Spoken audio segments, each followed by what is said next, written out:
सभी को नमस्कार। नेशनल ग्रीन ट्रिब्यूनल एक्ट की हम लोग इस वीडियो में बात करने वाले हैं। ये हमारी यूनिट फर्स्ट का लास्ट टॉपिक है। इसके अंदर इससे रिलेटेड भी पहले हम लोग एक वीडियो बना चुके हैं जो कि JSO JEE 2020 वाली प्लेलिस्ट में पहले से ही है। उसमें हम लोगों ने NGT के बारे में बात करी थी, या हम लोग NGT एक्ट के बारे में डिस्कस करने वाले हैं। और ये जो वीडियो रहेगा ये one of the best video रहेगा और ये लाइफ टाइम के लिए वीडियो रहेगा, क्योंकि इसके अंदर मैं सेक्शन को और उसके चैप्टर्स को, एक्ट कैसे पढ़ना चाहिए, इसके अलावा भी जो दूसरे एक्ट हैं उनको भी आप इसी तरह से पढ़ोगे। तो ये चीज़ जो है वो आपको शुरू से ही जो लोगों ने पहले कभी एक्ट वगैरह को देखा नहीं है या उनको पढ़ना नहीं आता है, तो उनके लिए बहुत ज़्यादा हेल्पफुल रहने वाली है। तो सबसे पहले शुरुआत करते हैं हम लोग नेशनल ग्रीन ट्रिब्यूनल एक्ट के प्रोफाइल से कि वो दिखता कैसा है और उसके अंदर पूरे कितने चैप्टर्स हैं, कितने सेक्शंस हैं, उनकी हम लोग चर्चा करते हैं। तो देखो ये है NGT एक्ट जो आपके सामने है। NGT एक्ट की सबसे पहला जो क्वेश्चन बनता है कि ये एक्ट कब पास हुआ था या इस्टेब्लिशमेंट कब हुआ था नेशनल ग्रीन ट्रिब्यूनल का। तो नेशनल ग्रीन ट्रिब्यूनल का जो इस्टेब्लिशमेंट है वो तो हुआ था 18/10/2010 को, है ना। पर जो NGT का हुआ है इस्टेब्लिशमेंट, या यूँ बोलो ये जो एक्ट पास हुआ है ये हुआ है 2 जून 2010 को। ठीक है, सबसे पहली चीज़ तो ये। दूसरी बात, अब इस किसी एक्ट को हमें पढ़ना कैसे होता है, ये चीज़ हमारे लिए इम्पोर्टेंट होती है कि इसे पढ़ें कैसे। तो पढ़ने के लिए आपको पहले तो ये चीज़ देखनी कि उस एक्ट में कितने चैप्टर्स हैं। तो यहाँ अगर हम लोग बात करें तो सबसे पहले यहाँ है चैप्टर नंबर 1। इस चैप्टर नंबर 1 के अंदर प्रिलिमिनरी है जो कि ये बताती है कि ये एक्ट के अंदर क्या क्या चीज़ें आपको देखने को मिलेगी, कि ये एक्ट किसके लिए है ना। इसके अंदर कौन कौन सी डेफिनेशंस हैं, किस किस टॉपिक को किस किस के लिए बोला गया है। जैसे सबसे पहले देखो यहाँ है शॉर्ट टाइटल और कमेंसमेंट। ये बताता है कि इस एक्ट का नाम क्या है। इसका नाम है नेशनल ग्रीन ट्रिब्यूनल एक्ट 2010। फिर आपको दूसरे वाले में दे रखी डेफिनेशंस। अब ये जो साइड में लिखा है ना शॉर्ट टाइटल कमेंसमेंट, ये डेफिनेशंस, ये चीज़ ही आपको याद रखनी कि इस सेक्शन में, अभी देखो चैप्टर 1 में एक सेक्शन तो ये, एक सेक्शन ये है। ठीक है, सेक्शन 1 जो है उसके अंदर आ रहा है शॉर्ट टाइटल और कमेंसमेंट, दूसरे में क्या आ रहा है, डेफिनेशंस। ठीक है, अब इसी तरह से हम आगे बढ़ेंगे तो हमारे पास में आ जाएगा सेक्शन नंबर, ये चैप्टर नंबर 2। चैप्टर नंबर 2 है किसके लिए, तो ये है ट्रिब्यूनल के इस्टेब्लिशमेंट के लिए, है ना, इस्टेब्लिशमेंट ऑफ ट्रिब्यूनल। अब अगर आपको कोई पूछ ले कि नेशनल ग्रीन ट्रिब्यूनल एक्ट के कौन से सेक्शन में इस्टेब्लिशमेंट ऑफ ट्रिब्यूनल है, तो अगर आपको बोल दे कौन से सेक्शन में है, तो आप लोग बोलेंगे 3rd सेक्शन के अंदर है। 3rd सेक्शन में बोलेंगे ये रहा इस्टेब्लिशमेंट ऑफ ट्रिब्यूनल। ठीक है, पर आपको कोई बोल दे कि कौन से चैप्टर में है, तो आपको बोलना है चैप्टर नंबर 2 में। ठीक है, ये इस तरह से। अब आगे हमारे पास में 4th सेक्शन के अंदर आ गया कंपोजिशन ऑफ ट्रिब्यूनल, कि ट्रिब्यूनल की कंपोजिशन क्या क्या होती है, ट्रिब्यूनल में कौन कौन से मेंबर्स होते हैं, है ना, कौन कौन से। जैसे सबसे पहले चेयरपर्सन होता है, इसके अंदर जुडिशरी मेंबर्स होते हैं, एक्सपर्ट मेंबर्स होते हैं, और भी इसके दूसरे अधिकारी भी होते हैं। तो ये सब चीज़ें जो है इसको हम लोग आगे स्टडी करेंगे। मेन चीज़ ये है कि इसके अंदर टोटल कितने हमारे पास में चैप्टर्स हैं। तो यहाँ अगर आप लोग बात करेंगे तो यहाँ टोटल 5 चैप्टर्स हैं, है ना। ये लास्टली 5 चैप्टर है, जिसमें मिसलेनियस है, ये 5th चैप्टर है। इसके अलावा इसके अंदर कितने सेक्शंस हैं, तो आप लोग नीचे जाएंगे तो इसके अंदर टोटल 38 सेक्शंस है। ठीक है, अब 38 सेक्शन है। अब आपको क्वेश्चन जो आएंगे वो तो कोई से भी सेक्शन से पूछा जा सकता है कि कौन से सेक्शन के अंदर क्या है। अब आपको कौन से सेक्शन में क्या है, अगर आप इतना डीपली पढ़ना चाह रहे हो तो आपको देखने का सीधा ये तरीका है कि 1 से लेके 38 तक आप नंबर लिख लो, और हर एक एक्ट के हर एक सेक्शन के सामने की तरफ आपको लिख रखा है कि ये एक्ट किसके लिए। जैसे 38 नंबर जो एक्ट है वो है किसके लिए, रिपील एंड सेविंग्स के लिए। 37 नंबर एक्ट जो है वो किसके लिए, पावर टू रिमूव डिफ़िकल्टीज़ के लिए। 36 नंबर एक्ट है वो किसके लिए, अमेंडमेंट ऑफ सर्टेन, है ना, इनेक्टमेंट के लिए। तो इस तरह से आपको पूरे की पूरी लिस्ट बना लेनी है। पर आपके काम कौन कौन सा आएगा उसको याद करो ना आप। हाँ, सारे के सारे याद करने का कोई सेंस नहीं है। तो मैं आपको इसमें इम्पोर्टेंट बता देता हूँ कि इसके अंदर कौन कौन से जो अमेंडमेंट्स हैं वो आपको याद रखनी चाहिए, है ना। अमेंडमेंट सॉरी, इसके अंदर कौन कौन से सेक्शंस है वो आपको याद रखनी चाहिए। तो सबसे पहले तो आपको 6 से लेकर के 10, 14, 15, 19, 20, 22, 26 से लेकर के 29, ये आप लिख लेना। ये जो है वो आपको याद होनी चाहिए। इसमें सबसे पहले देखते हैं 6 to 10 कौन सा है। तो आप आ जाओ 6 नंबर के सेक्शन के ऊपर। सेक्शन नंबर 6 जो है वो किसके लिए बताता है, तो सेक्शन नंबर 6 टू बोल रहा है 10 तक याद रखो। तो बहुत इजी है, देखो याद ही हो जाएंगे फटाफट से। सबसे पहले सेक्शन नंबर 6 किसके लिए है, तो ये है appointment of chairperson, judicial member और एक्सपर्ट मेंबर्स के लिए, ठीक है। इस एक्ट के अंदर जो चेयरपर्सन कैसे अपॉइंट होगा, जुडिशियल मेंबर कैसे अपॉइंट होंगे, एक्सपर्ट मेंबर्स कैसे अपॉइंट होंगे, इसकी बात करेगा। 7th नंबर क्या बताएगा, 7th नंबर बताएगा क्या, ये कि जो चेयरपर्सन है उसका जो ऑफिस है उसके अंदर कितने समय तक रहेगा, है ना। Terms of office and other conditions of service, कि उसके कितने समय तक रहेगा, क्या काम करेगा, ये सब बातें होगी। अब जब काम कर लिया तो उसके बाद वो रेजिग्नेशन देगा, तो ये रेजिग्नेशन की बात हो गई। उसके बाद में जब ये काम करेगा तो उसकी सैलरी क्या होगी। उसके बाद में जब ये हटेगा तो ये किस तरह से हटाया जा सकता है। तो 10 जो है ये 4 हम आपको याद हो गए। छठे नंबर पे था कि उसको कैसे सिलेक्शन होगा, दूसरा कैसे काम करेगा, फिर रेजिग्नेशन कैसे होगा, फिर सैलरी क्या मिलेगी, और उसके बाद में था कि उसको हटाया कैसे जा सकता है ना। ये सारे हो गए 6 से लेकर के 10 तक। उसके बाद आ जाते हैं 14वें नंबर पे, कि 14वें नंबर पे क्या है, तो जो हमारी ट्रिब्यूनल है वो क्या करती है, मामलों के डिस्प्यूट को सेटल करती है ना। जो एनवायरनमेंट के मामले उनके डिस्प्यूट्स को सेटल करती है। तो ट्रिब्यूनल क्या कर रही है, सेटल कर रही है एनवायरनमेंट के मामलों को। तो 14 नंबर का ये हो गया। उसमें रिलीफ देती है, कंपनसेशन देती है, रीसिचुएशन देती है। तो ये आ गया 14th और 15 नंबर पे। इसकी भी हम लोग डिटेल में भी बात करेंगे ट्रिब्यूनल के अंदर, है ना। अब देखो आगे हो गया कौन सा, 19 नंबर, 20 नंबर और 22 नंबर। अब 19 नंबर का एक्ट क्या कह रहा है, 19 नंबर का एक्ट कह रहा है कि जो हमारा ट्रिब्यूनल है उनके पास क्या क्या पावर्स हैं, है ना। जो हमारी कोर्ट है उनके पास क्या क्या पावर है। तो 19 नंबर का ये कह रहा है। 20 नंबर का एक्ट क्या कह रहा है, 20 नंबर का एक्ट कह रहा है कि जो हमारी ट्रिब्यूनल है वो 3 प्रिंसिपल्स पे काम करती है।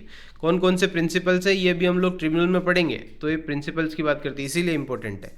और दूसरी बात, जो ट्रिब्यूनल है उसको भी चैलेंज किया जा सकता है सुप्रीम कोर्ट में। तो 22वें नंबर का ये बता रहा है कि इसको सुप्रीम कोर्ट में चैलेंज किया जा सकता है। अब मैं आपको ऐसे नहीं बोल रहा हूँ, इनसे पहले क्वेश्चन आ चुके हैं, इसलिए मैं आपको ये बता रहा हूँ कि ये सेक्शंस आपको याद होने ही चाहिए, लिख करके आपको याद करने। अभी हम लोग जब पढ़ेंगे तो और ज़्यादा अच्छे से आपको याद हो जाएगा। अब बात करते हैं हम लोग 26 से लेकर के 29 तक। तो 26 से लेकर 29 तक क्या क्या बता रहा है, ये बता रहा है कि ट्रिब्यूनल पेनल्टी लगाती है, उसका एक्ट है 26 नंबर का, है ना। उसके बाद सेम आ गया कि कोई ऑफेंस है, कंपनी द्वारा कोई गड़बड़ी करी गई है, तो उसका फैसला होगा 27 नंबर पे। अगर गवर्नमेंट द्वारा कोई गड़बड़ी करी गई है तो उसका फैसला होगा कितने पे, 28 नंबर के सेक्शन में। और जो बार है जुरिस्डिक्शन का, वो उसके बारे में बात करेंगे हम लोग 29 का। बस ये आपको सेक्शंस याद होने चाहिए। तो मुश्किल से 4 और 2 6, 6 और 3 9, 9 और 3 9 और 4 हो गए, 9 और 4 13 आपको याद करने हैं स्पेशली, ठीक है। अब हम लोग बात करते हैं मेन स्लाइड्स पे। तो अब हम लोग बात करते हैं कि जो हमारा एनजीटी है वो है क्या, और जो एनजीटी है उसके अंदर ये 10 बातें हम लोग पढ़ेंगे। सबसे पहले हम लोग इंट्रोडक्शन पढ़ेंगे। अच्छा, अगर मेरी स्पीड अगर स्लो है तो आप लोग इसको वीडियो को तेज कर लेना भाई। दूसरे नंबर पर हम लोग पर्यावरण से संबंधित 7 कानून कौन कौन से जो एनजीटी फॉलो करती है उनकी बात करेंगे। इनके क्या क्या अधिकार और अधिकार क्षेत्र है उसकी बात करेंगे। अपने आदेश में ये क्या क्या कहते हैं उनकी बात करेंगे। एनजीटी की संरचना कैसी होती है, गैर अनुपालन के लिए क्या क्या दंड की प्रक्रिया है, अगर इनका नियम नहीं माने तो इन्होंने जो फैसला दे दिया वो नहीं माने तो उसमें क्या क्या दंड दे सकती है। एनजीटी की क्या शक्तियां हैं, इस कोर्ट की क्या शक्तियां हैं, इनको कैसे चुनौती दी जा सकती है, इन्होंने क्या क्या काम किए 2017 तक, और अभी जो 2023 तक जो फैसले आए हैं वो क्या क्या है, इनकी बात हम लोग करेंगे। तो सबसे पहले तो हमको ये चीज़ पता होनी चाहिए कि प्रेजेंट में जो हमारा कोर्ट है, जो हमारे देखो जो ट्रिब्यूनल होता है वो होता क्या है कि जो हमारा कोर्ट है उसका काम को हल्का करने के लिए छोटी अदालतें, अर्ध अदालतें बना दी जाती है।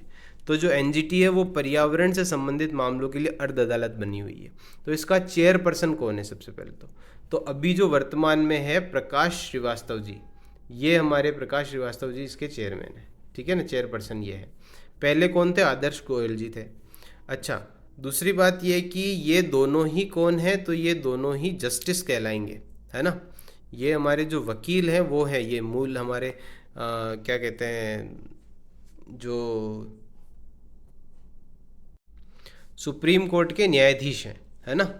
तो वहाँ से ही जब ये रिटायर्ड हुए तो इनको हम लोगों ने क्या बना दिया? चेयरपर्सन बना दिया।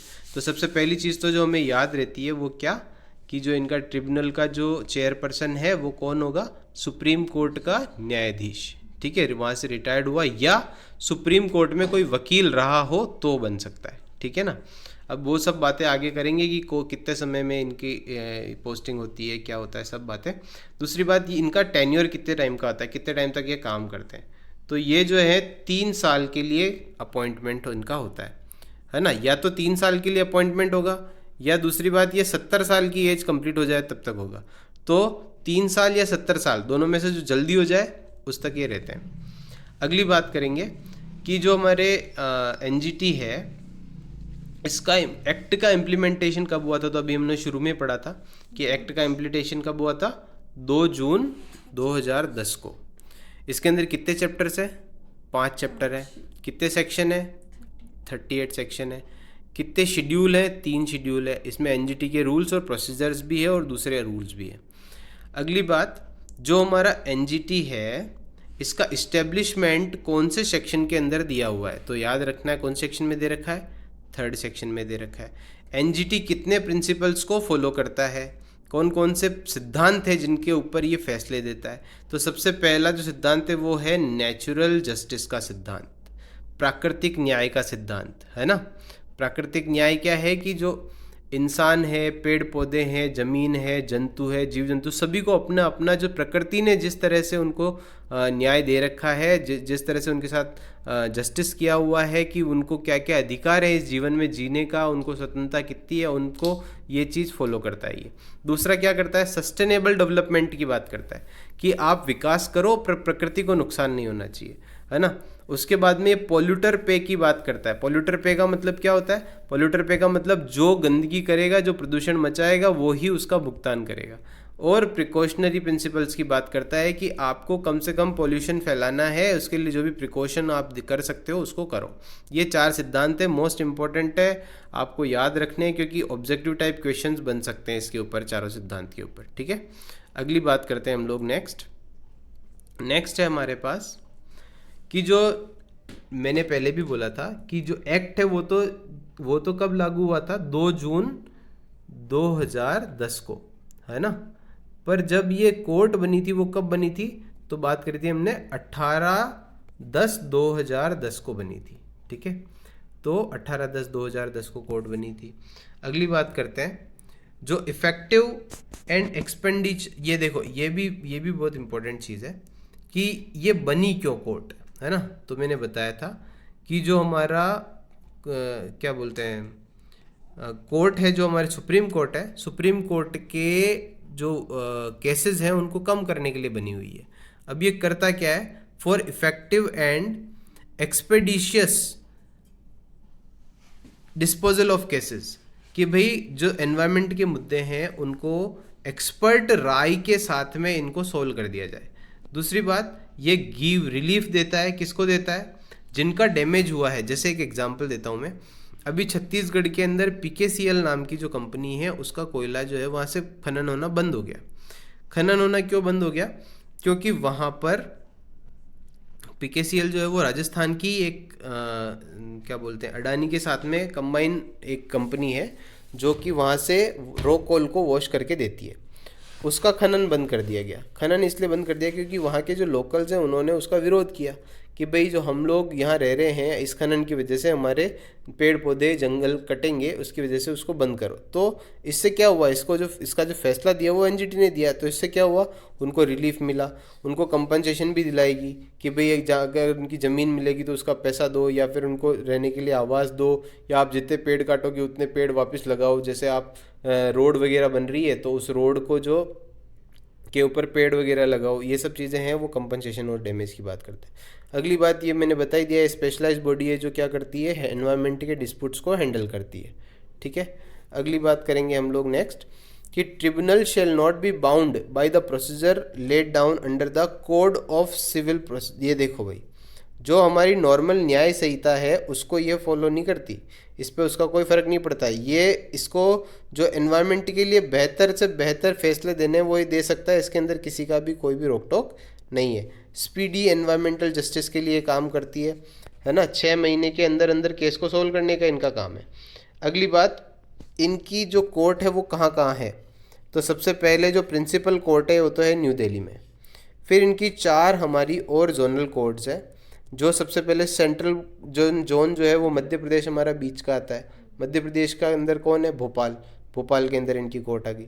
वेस्टर्न जोन, वेस्टर्न जोन में आएगा, पुणे के अंदर इनकी कोर्ट है। ठीक है, पूर्व पश्चिम हो गया, मध्य हो गया, पूर्व में कौन है, पूर्व में बंगाल आ जाता है। बंगाल के अंदर कौन है, कलकत्ता जहाँ नामक स्थान है वहाँ पे है। और लास्ट में जो साउथ है, साउथ के अंदर कौन सी है, तो साउथ के अंदर हमारी कौन सी, चेन्नई के अंदर इनकी कोर्ट है। तो 4 जगह मेनली इनके जोनल कोर्ट्स हैं और बाकी सेंटर में कौन है, न्यू दिल्ली में। बात करते हैं नेक्स्ट है कि ये कौन कौन से रूल्स का पालन करती है। तो एनजीटी जो है वो फॉलोइंग एक्ट्स का पालन करती है। पहला, वाटर पोल्यूशन एक्ट 1974। ठीक है, फिर वाटर देखो सेस लगाया था वाटर के ऊपर, है ना। सेस मतलब कि जो हमारे इंडस्ट्रीज़ है, इंडस्ट्रीज़ क्या करती है, पानी यूज़ करती है, तो जितना वो पानी यूज़ करेगी उतना उसका पैसा दे। ये सेस एक्ट के अंदर आता है। ये 3 साल बाद आया था 1977 में। उसके बाद फॉरेस्ट की बात कर लेते, जंगल की बात हो गई, पानी की बात हो गई। फॉरेस्ट एक्ट जो आया था 1980 में आया था, 3 साल बाद ही। तो 74, 77, 80, 3 साल का गैप हो गया। ठीक है, उसके बाद में 1 साल बाद में वाटर एयर एक्ट आया था। जंगल लग गए, पानी डाल दिया तो अब क्या होगा, हवा आएगी, तो एयर एक्ट आ गया। एयर एक्ट 1 साल बाद ही आ गया, 1981 के अंदर। 1 साल में पौधे बड़े हो गए। अब जब ये सारे मिल गए तो क्या बन गया, एनवायरमेंट बन गया। तो एनवायरमेंट एक्ट आ गया 5 साल बाद में, 1986 के अंदर। उसके बाद पब्लिक लाइबिलिटी इंश्योरेंस एक्ट कब है ना, कि भाई लोगों की भी तो जिम्मेदारी होगी उसको सुरक्षित रखने की, 1991 में आया 5 साल बाद में। और लास्ट में आ गया बायोलॉजिकल डाइवर्सिटी एक्ट 2002। ओके, ये जो है कानून, 7 कानून है, इनका ये पालन करती है। इनके क्या क्या अधिकार और क्षेत्र हैं, तो अधिकार जो है वो क्या क्या है, ट्रिब्यूनल में पर्यावरण से संबंधित सभी प्रश्नों से संबंधित सभी नागरिक मामलों का क्षेत्राधिकार है, पर्यावरण के सारे मामले सॉल्व कर सकता है। दूसरा, एक सांविधिक सहायक निकाय है। एनजीटी के पास में न्यायालय के रूप में अपील सुनने के लिए अपील क्षेत्राधिकार भी है ना, अपील भी सुनता ही है। दूसरी बात, कोड ऑफ सिविल प्रोसीजर 1908 के तहत निर्धारित प्रक्रिया से ये बाध्य नहीं है। अगली बात, नेचुरल जस्टिस के सिद्धांतों पर ये काम करता है। अगली बात, आदेश, निर्णय और पुरस्कार को पारित करते समय ये स्थायी विकास के सिद्धांतों, मतलब कौन कौन से थे, अभी पीछे बात ही करी थी हम लोगों ने, सस्टेनेबल डेवलपमेंट का सिद्धांत, प्रिकॉशनरी प्रिंसिपल्स का सिद्धांत, पॉल्यूटर पे का सिद्धांत, इनको ये पालन करता है। ये इनके अधिकार और क्षेत्र है। अगली बात करते हैं कि एनजीटी जो अपने फैसले देती है, जो आदेश सुनाती है, उनके अंदर वो क्या क्या कह सकती है। तो सबसे पहले तो ये बोल सकती है, रिलीफ और कंपनसेशन की बात करती है कि जो प्रदूषण है और अन्य पर्यावरणीय क्षतियाँ हैं उसमें पीड़ितों को राहत दो या मुआवजा दो। ठीक है, ये फैसला सुना सकती है, चाहे वो किसी भी तरह का हो। जैसे खतरनाक पदार्थों को संभालते समय भी अगर कोई दुर्घटना हो गई तो उसके लिए भी ये क्या करेगा, उसको राहत या मुआवजा दिलाएगा। दूसरा बात, रेस्टिट्यूशन ऑफ प्रॉपर्टी और डैमेज और रेस्टिट्यूशन ऑफ एनवायरनमेंट, कि आप कोई क्षतिग्रस्त संपत्ति है तो उसकी बहाली करो। जैसे मैंने अभी भी एग्जांपल दिया कि जैसे मान लो कोई खनन हो रहा है तो वहाँ के जो लोकल्स हैं उनकी ज़मीन अगर जा रही है तो क्या होगा, उनको दूसरी जगह स्थापित करो। ठीक है ना।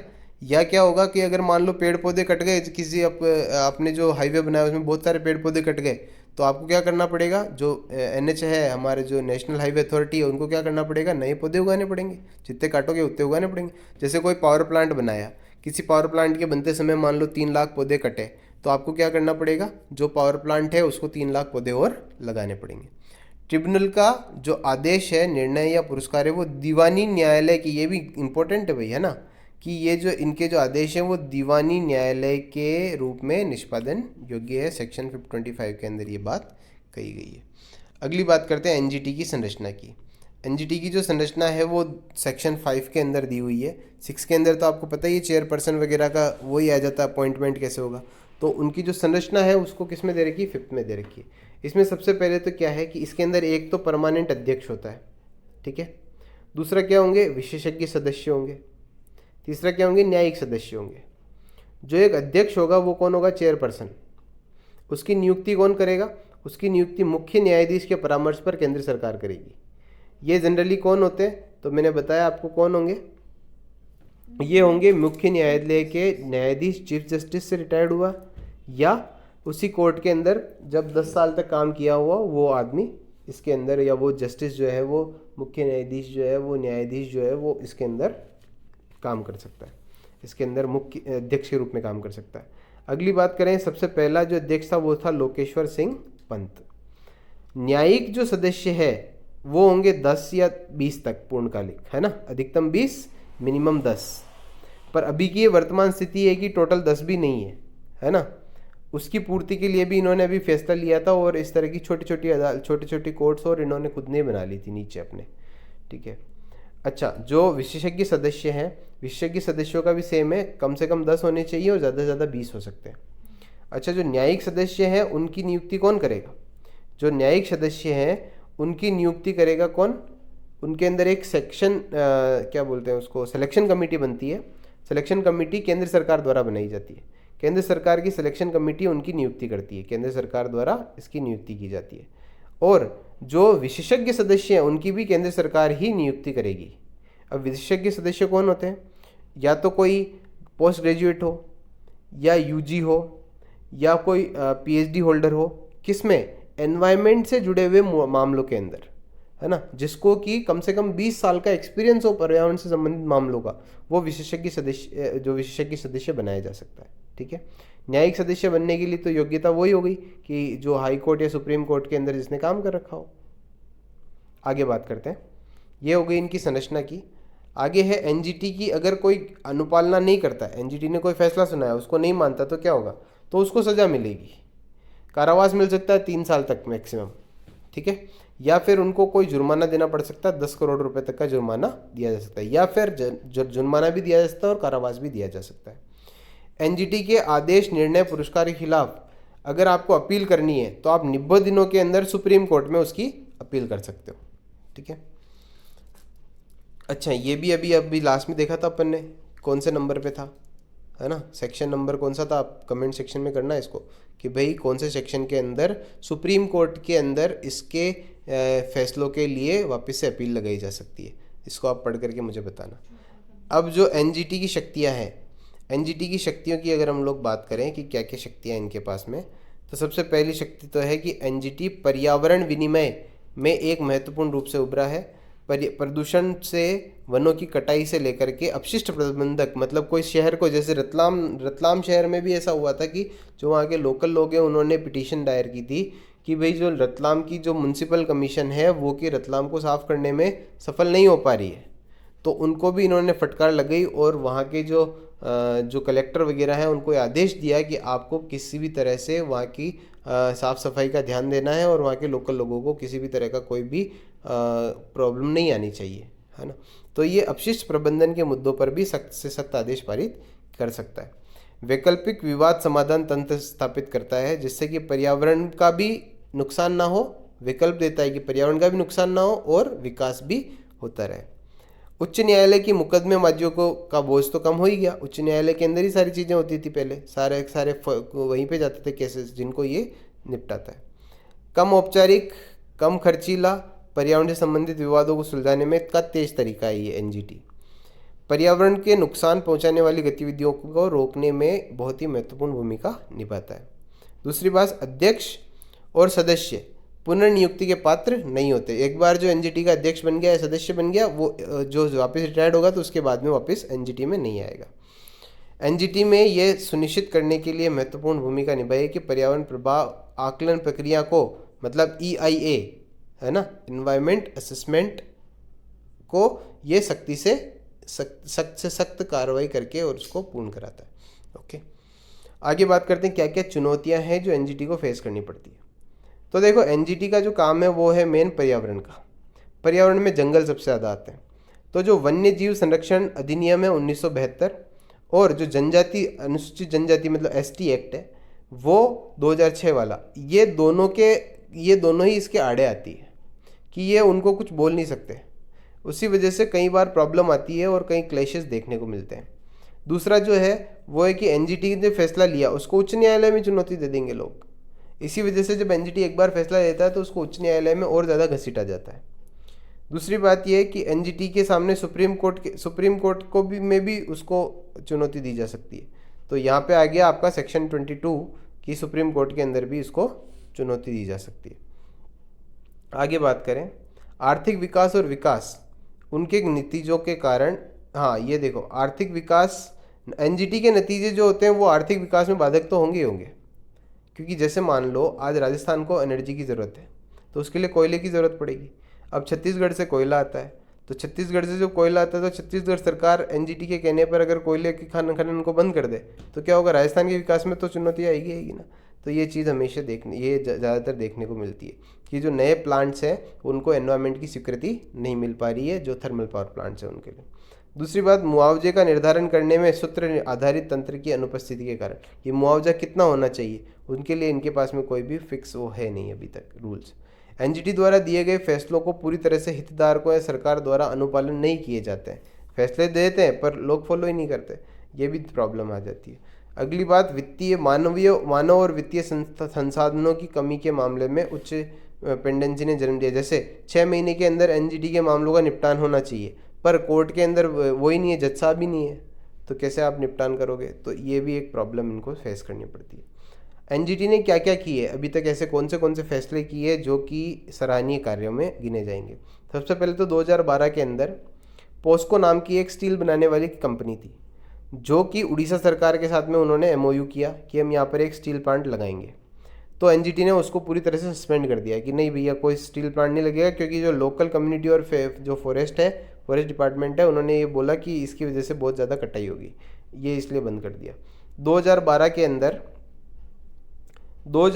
अंदर ऐसा ही एक और हुआ था, जबकि ये एलमित्रा एच पटेल और यूनियन ऑफ इंडिया का एक केस है जिसके अंदर इन्होंने क्या किया था। एलमित्रा एच पटेल जो है उसने केस किया था कि भाई जो ये यूनियन ऑफ इंडिया एक लैंडफिल साइट के ऊपर क्या कर रही थी, वेस्ट को जला रही थी। तो अगर वेस्ट को जलाओगे तो क्या होगा, उसकी वजह से उसकी जो ज़मीन है वो बंजर हो जाएगी, उसके वजह से हानिकारक गैसेस वगैरह बाहर निकलेगी, तो उसको भी इन्होंने रोका। 2013 के अंदर जो आपको याद है उत्तराखंड में बाढ़ आई थी, तो एक अलकनंदा हाइड्रो पावर प्लांट है। तो इस जो हमारा केदारनाथ है उसके ऊपर की तरफ ही ये हमारा पावर प्रोजेक्ट चलता है, हाइड्रो पावर प्रोजेक्ट। तो उसके बांध के टूटने की वजह से वो बाढ़ आई थी। तो उससे जो भी नुकसान हुआ उस बाढ़ से, उन सबको जो हमारे पॉल्यूटर पे पॉलिसी के अकॉर्डिंग एनजीटी ने अलकनंदा हाइड्रो पावर को बोला कि इनको सबको नुकसान की भरपाई करो, तो उनसे पैसे दिलवाए।